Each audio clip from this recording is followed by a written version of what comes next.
ještě bych teďka předal slovo Michalu Cepkovi. Takže všem dobrý večer. A dnešní večer je speciálně pro tebe, Pepo. My, kteří víme, že si to postavil, tady ten areál, postavil ho ze začátku na nohy.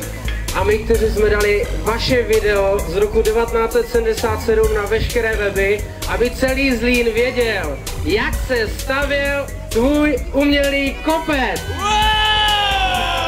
Dámy a pánové, bez tohoto člověka by v 77. roku a bez těch ostatních nebyl žádný kopec ve Zlíně. Chci navázat na tradici a slíbil jsem, že postavím snowpark a dneska snowpark stojí.